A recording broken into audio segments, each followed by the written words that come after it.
అందరికీ నమస్కారం. ఈరోజు వీడియోలో మనం 2026వ సంవత్సరంలో మాఘమాసం ఎప్పటి నుంచి ప్రారంభమవుతుంది, అలాగే మాఘమాసంలో వచ్చే పర్వదినాలు, మాఘమాసంలో నదీ స్నానం ఎందుకంత ముఖ్యం, అలాగే రామాయణంలో వశిష్ఠ మహర్షి మాఘమాసం గురించి ఏం చెప్పారో, అలాగే మాఘమాసంలో నదీ స్నానం చేయలేని వారికి ప్రత్యామ్నాయం ఏంటో వీటన్నిటి గురించి తెలుసుకుందాం. ఈ సంవత్సరం మాఘమాసం జనవరి 19వ తేదీ నుంచి అంటే సోమవారం మాఘశుద్ధ పాడ్యమి తేదీ నుంచి మొదలయ్యి ఫిబ్రవరి 17వ తేదీ మంగళవారం మాఘ బహుళ అమావాస్య తిథితో ముగుస్తుంది.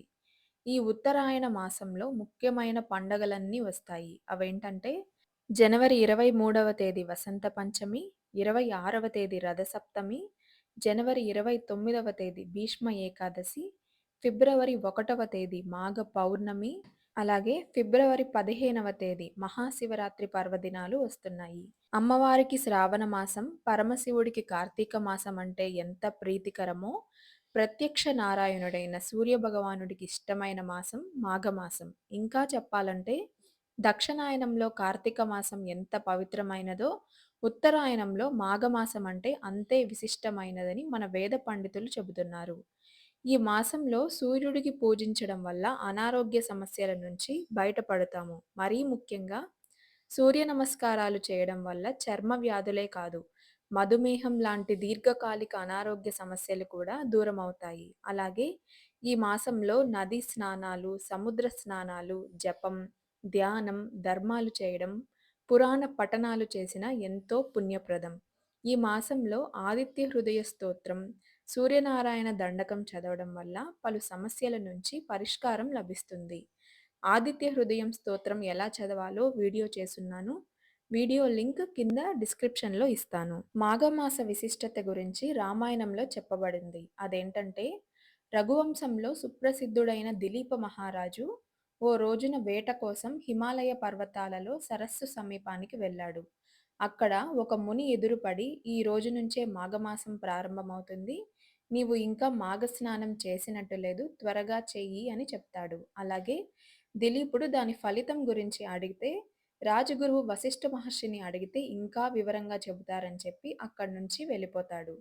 ముని చెప్పినట్టే స్నానం చేసి దిలీపుడు అంతఃపురానికి వెళ్ళి వశిష్ఠ మహర్షుణ్ణి మాఘమాసంలో నదీ స్నానం వల్ల కలిగే ఫలితాన్ని వివరించమని అడుగుతాడు. అప్పుడు వశిష్ఠ మహర్షి ఇలా వివరిస్తారు.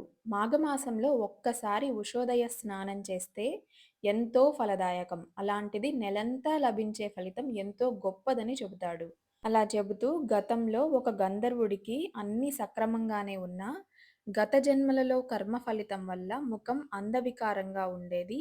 దీంతో అతడు భృగు మహర్షి దగ్గరకు వెళ్ళి అతని గోడు వెళ్ళబోసుకున్నాడు. సిరి సంపదలు, శక్తులు ఉన్న వదనం మాత్రం పులి ముఖాన్ని తలపించేలా వికారంగా ఉంది. దీన్ని పరిష్కారం కావాలి అని గంధర్వుడు భృగు మహర్షిని అడుగుతాడు. అప్పుడు భృగు మహర్షి మాఘమాసం ప్రారంభమైంది, వెంటనే వెళ్ళి గంగా నదిలో స్నానం చేయమని సూచిస్తాడు. ఈ పవిత్ర స్నానంతో చేసిన పాపాలు, దానివల్ల కలిగిన ఇబ్బందులు తొలగిపోతాయని తెలుపుతాడు. వెంటనే గంధర్వుడు సతీ సమేతంగా వెళ్ళి మాఘస్నానం ఆచరిస్తాడు. మహర్షి చెప్పిన విధంగా అతడికి గత జన్మల పాపాలన్నీ తొలగిపోయి అందమైన ముఖం ప్రాప్తిస్తుంది.